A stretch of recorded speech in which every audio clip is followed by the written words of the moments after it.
songs and sonnets here.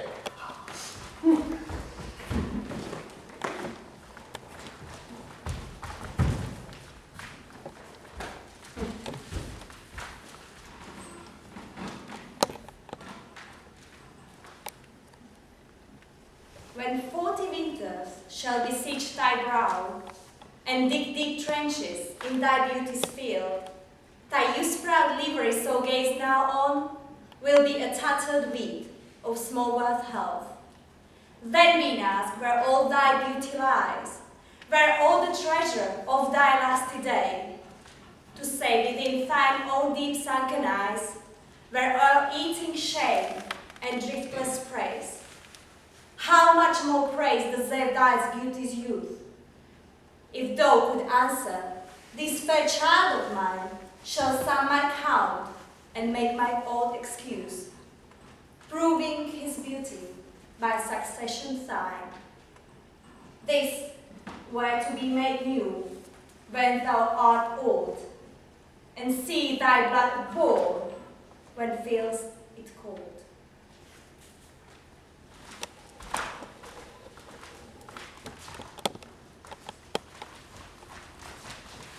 Shall I compare thee to a summer's day?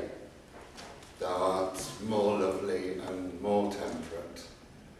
Rough winds do shake the darling buds of May, and summer's lease hath all too short a date. Sometime too hot the eye of heaven shined, and often is his gold complexion dimmed, and every fair from fair sometime declined, by chance or nature's changing course untrimmed. But thy eternal summer shall not fade, nor lose possession of that fair thou owest, nor shall death brag thou wanderest in his shade, when in eternal rhymes to time thou growest. So long as men can breathe, or eyes can see, so long lives this, and this gives life to thee.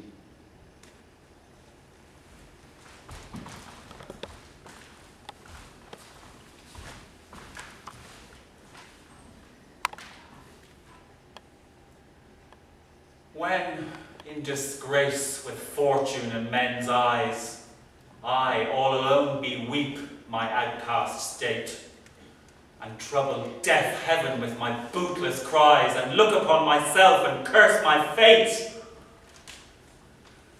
wishing me like to one more rich in hope, featured like him with friends possessed, desiring this man's art and that man's scope, with what I most enjoy, contented least. Yet, in these thoughts, myself almost despising, haply I think on thee, and then my state, like to the lark arising at break of day from sullen earth, sings hymns at heaven's gate. For thy sweet love remembered such wealth brings, that then I scorn to change my state with kings.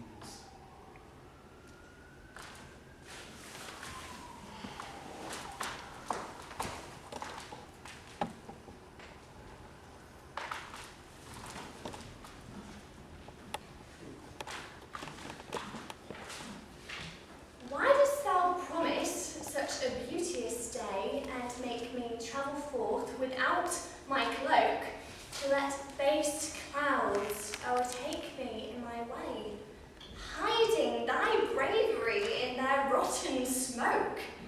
'Tis not enough that through the clouds thou break, to dry the rain on my storm-beaten face, for no man well of such a salve can speak that heals the wound and cures not the disgrace. Nor can thy shame give physic to my grief.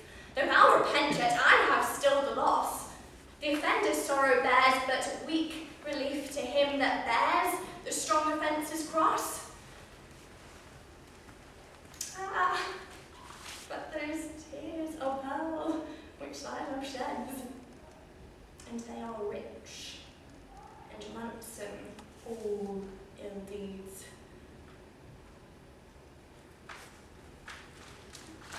Being your slave, what should I do but attend upon the hour and times of your desire? I have no precious time at all to spend, nor services to do, till you require. Nor dare I chide the world without end hour, whilst I, my soul, watch the clock for you. Nor think the bitterness of absent sour, when you have bid your servant once adieu. Nor dare I question with my jealous thought where you may be, or your affairs suppose, but like a sad slave stay and think of naught, save where you are, how happy you make those. So true a fool is love, that in your will, though you do anything, he thinks no ill.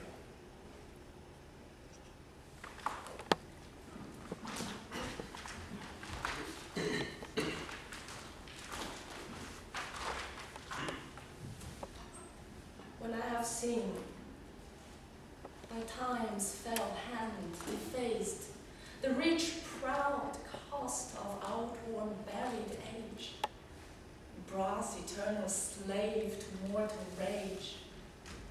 When I have seen the hungry ocean gain advantage on the kingdom of the shore, and firm soil win of the watery main, increasing store with loss and loss with store. When I have seen such interchange of state, or state itself confounded to decay, ruin has taught me thus to ruminate, that time will come and take my love away. This thought is as a dance which cannot choose but weep to have that which it fears lose.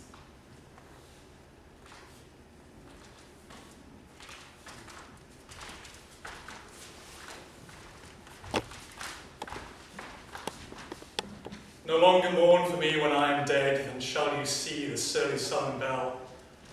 Give warning to the world that I am fled, from this vile world with vile worms to dwell. Now if you look upon this line, remember not the hand that writ it, for I love you so, that I from your sweet thought should be forgot, if thinking on me then should make you woe.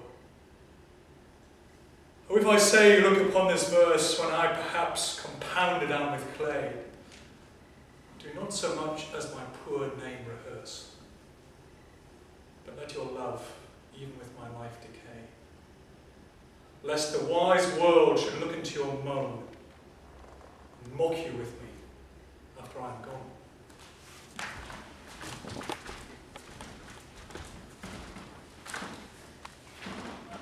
Or I shall live your epitaph to make, or you survive when I in earth am rotten. From hence your memory death cannot take, although in me its part will be forgotten. Your name from hence immortal life shall have, though I once gone, to all the world must die. The earth can yield me but a common grave, but you, and to it immense I shall lie. Your monument shall be my gentle verse, which eyes not yet created shall overread, and tongues to be your being shall rehearse. When all the breathers of this world are dead, you still shall live. Such virtue hath my pen, where breath most breathes, even in the mouths of men.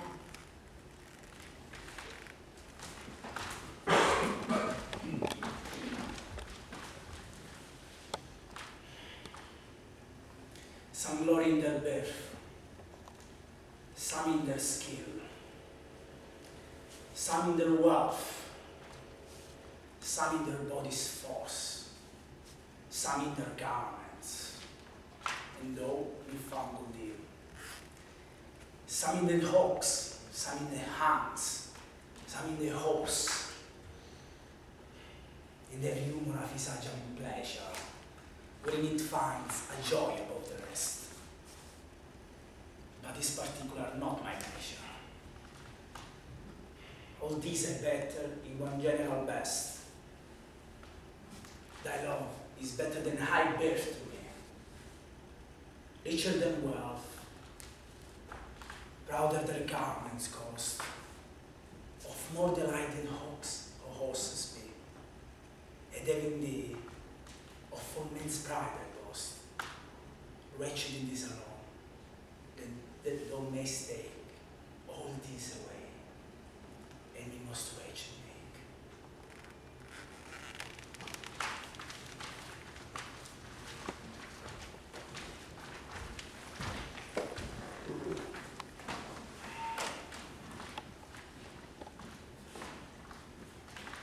Since I left you, mine eye is in my mind, and that which governs me to go about doth part his function, and is partly blind, seems seeing, but effectual is out.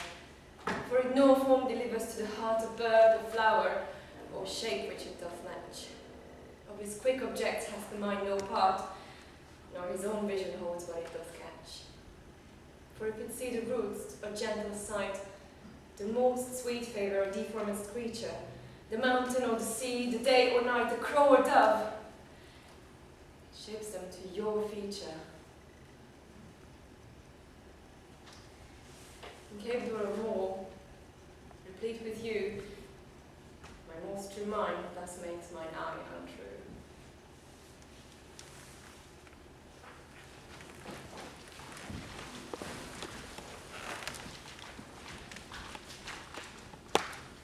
My mistress' eyes are nothing like the sun. Coral is far more red than her lips red. If snow be white, why then her breasts are dun. If hairs be wires, black wires grow on her head. I have seen roses damasked red and white, but no such roses see I in her cheeks. And in some perfumes is there more delight than in the breath that my mistress reeks. I love to hear her speak, yet well I know that music hath a far more greater sound. I grant I never saw a goddess go than my mistress, when she walks, treads on the ground. And yet by heaven I think my love as rare as any she belike was false compared.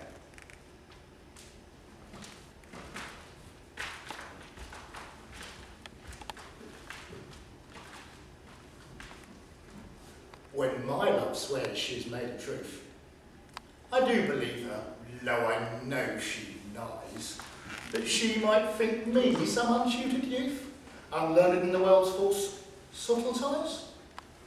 Thus vainly thinking that she thinks me young, although she knows my days are past the best. Simply I credit her full speaking tongue. On both sides lust is simple truth suppressed. But wherefore says she is unjust? And wherefore say that I am old? Oh, love's best habit is in seeming trust.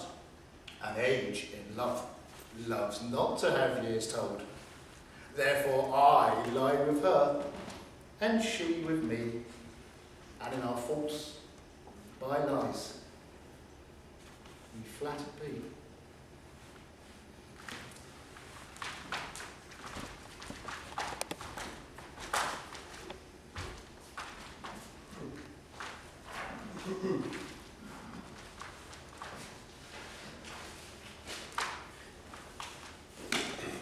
Lo, as a careful housewife runs to catch one of her feathered creatures broke away, sets down her babe and makes all swift dispatch in pursuit of the thing that she would have stayed, whilst a neglected child holds her in chase, cries to catch her whose busy care is bent, not prizing her poor infant's discontent. So runnest thou after that which flies from thee, whilst I, thy babe, chase thee afar behind. But if thou catch my hope, turn back to me, play the mother's part, kiss me, be kind. So shall I pray that thou mayest have thy will, if thou turn back my loud crying still.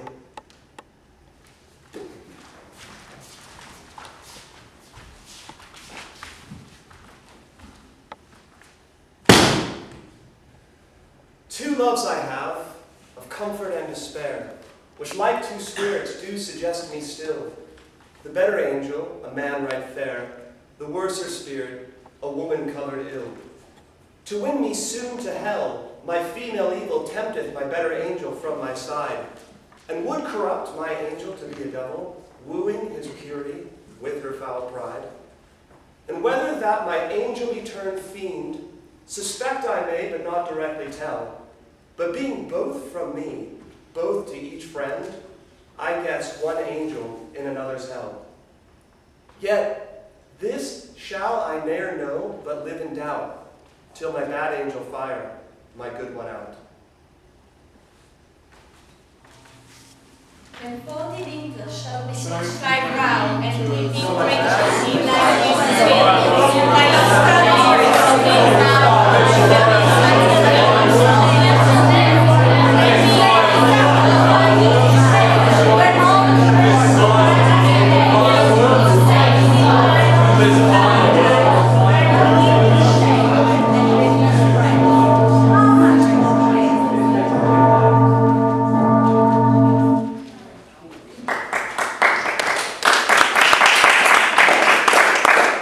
Lest the wise world look into your moan and mock you with me after I am gone.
Ladies and gentlemen, sorry, it's a bit impromptu, but it's supposed to be tomorrow night. But we can't leave it without thanking our wonderful drama teacher, Julie.